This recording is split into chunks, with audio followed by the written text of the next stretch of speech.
Mehmet Bey, harikalar yaratıyorsun. Diziler bitmiyor. Dünya hayran size. Ne hissediyorsunuz? Valla çok mutluyum. Öncelikle buraya geldiğiniz için çok teşekkür ediyorum. Ben teşekkür Uzun ederim. zamandır sizle beraber Pakistan üzerinde çok konuştuk. Evet. Oradaki sevgileri bize anlattınız. Röportajlar verdik.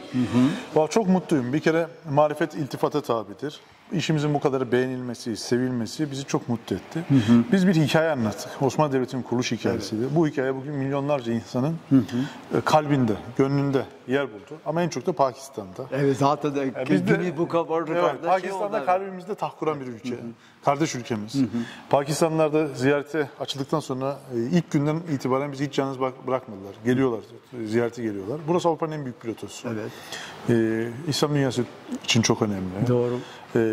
Vallahi hayallerini gerçekleştiren bir adam olarak çok mutluyum. Evet, şimdi biliyorsunuz siz Türkiye'de dizilerin konsepti değiştirmiş oldunuz. Evet. Yani bundan önce öyle bir şeyler yoktu. Evet. Ama siz yeni bir dünya yarattınız.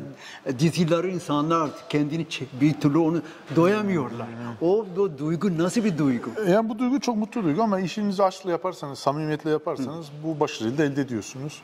Bizim bir kere anlattığımız hikayenin kahramanları çok büyük, güzel ve önemli adamlar, önemli insanlar. Dünya tarihine iz bırakmış mümtaz şahsiyetler. Evet.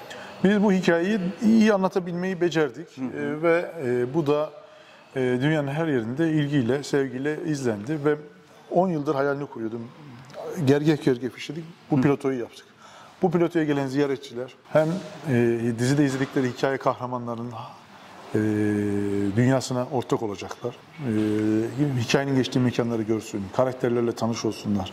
Etkinlikler yapalım, o gösterileri izleyebilsinler, yemek yiyebilsinler, tam gün geçirilebilsinler diye. Dünya çapında bir pilotoyu da açtık.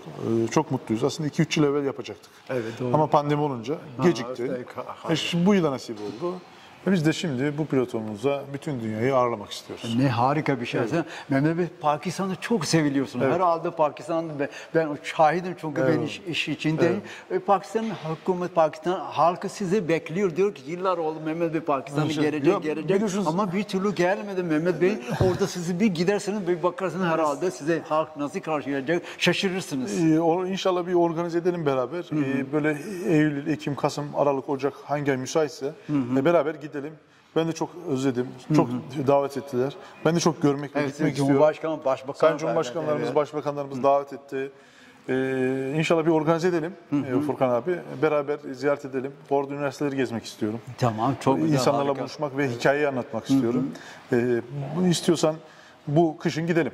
Olur, ben zaten o zaman... Burada da sözünü verelim.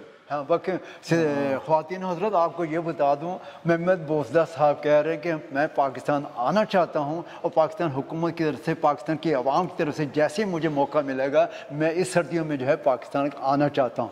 Evet Mehmet Bey, şimdi Pakistan ile bir ortak bir projeniz var mı? Bir düşünüyor musunuz? Yani hayalimiz var elbette. Pakistan'la beraber yapmak. O zaman da söylemiştim. Babür'ü yapmak istiyordum. Ortak proje. Babür'ü yapmak istiyordum. İnşallah onu tekrar hayata geçirebiliriz. Geçirirsek çok iyidir. Pakistan tarihiyle ait başka projeleri de yapabiliriz. Ama işte pandemi girince araya sonra uluslararası birçok mevzu oldu. Biraz geciktik. Evet, doğru. Ama artık zamanı da geldiğini düşünüyorum. İnşallah Pakistan'dan da yatırımcılar, bu projeye dahil olmak isteyenler çıkarsa Babür'ü yapmak istiyorum. Evet, çok harika bir şey olur. Şimdi bundan sonraki projeleriniz nedir? Birçok proje var. Evet, yeni 2-3 dizi daha yapacağız. Osman bu yıl çok başka bir şekilde devam edecek. Daha da büyüyecek. Bizim millet çok onu... Yani Osman çok büyüyecek. Evet. Artık geçen yıl beyliği kurduk. Artık devlet olma yönüne gidiyoruz. Beylik kuruldu, devlet kuruldu. Muazzam bir yere gidiyor. Bu yıl Osman'da fırtınalar esecek. Bambaşka bir Osman'ı görecekler. Yeni mekanlar yaptık, yeni alanlar yaptık. Siz de gördünüz. İnşallah bu yıl müthiş bir Osman geliyor. Evet. Peki Pakistan'da yatırımcılarda bir teklif gelirse, bir ortak olarak gelirse aç mı sonra bir beraber? Açığız, çok açığız. Pakistan'da da iş yapmak istiyor zaten. Ortak beraber projeler yapmak istiyoruz.